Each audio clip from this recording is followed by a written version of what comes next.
Hit it. I'm Heather Golden. I'm a solo performer. Okay, so what is your response? Dyer. So what is your response? My serial number is... What is your response to the current debate over Mike Daisey and the sort of situation between Mike Daisey and This American Life? It's really intense. This is affecting me very intensely as a solo performer who would love to do a short story on This American Life. I mean, what performer wouldn't? Right. I know he regrets it now, Mike says, but wow, it's the greatest thing in the world. It's a huge audience. It's an amazing show. Right. I guess I would say I'm mostly hearing reaction, kind of one point of view reaction. This is right or wrong. And I don't feel 100% that way. I feel like Mike, in the interview with Ira that you hear in the retraction episode, which is amazing. If you don't listen to that episode, you are missing out. Because you want to talk about theater? That's some fucking theater. In a way. He's lying there. I mean, it's so uncomfortable to listen to him not take responsibility. Not just for misleading, intentionally misleading in the process of producing the piece for the radio. That's the most sad thing to listen to around in terms of where I'd say the lying part is. Now, I'm not saying he lies in his play, because I don't think that's relevant. And as an artist, I don't buy that. I don't think that matters so much.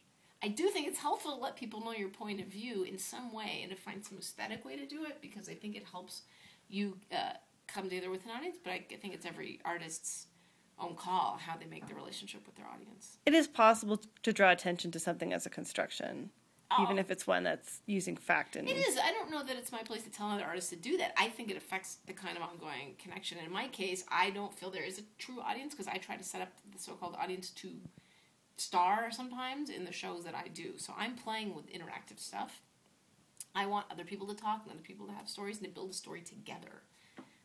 So I'm not interested in it has to be this particular thing happened for sure, or I don't think that matters as much in that space.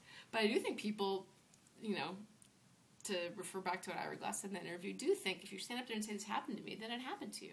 Absolutely. I get that people see that. So you're playing with that real perception. Like, I think both of those things are true. They're both true. Yes, as an artist, you can say what you want, and yes, you're going to have people come who are like, how is that not true? I think you have to deal with both of those things. I don't think we have any way around it. Right.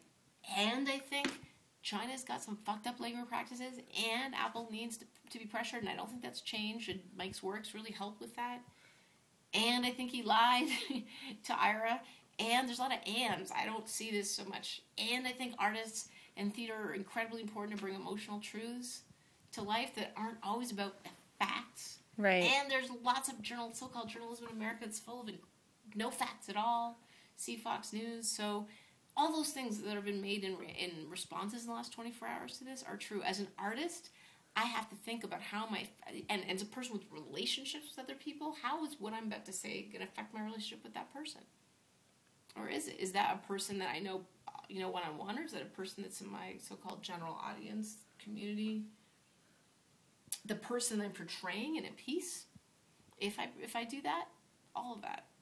So if there's a conversation that gets started up and continued after this whole Mike Daisey situation, what would you like that conversation to be about? I don't think it'll happen.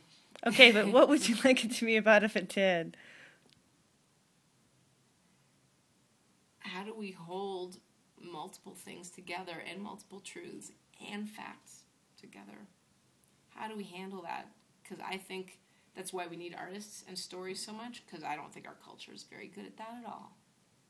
Almost non-existent.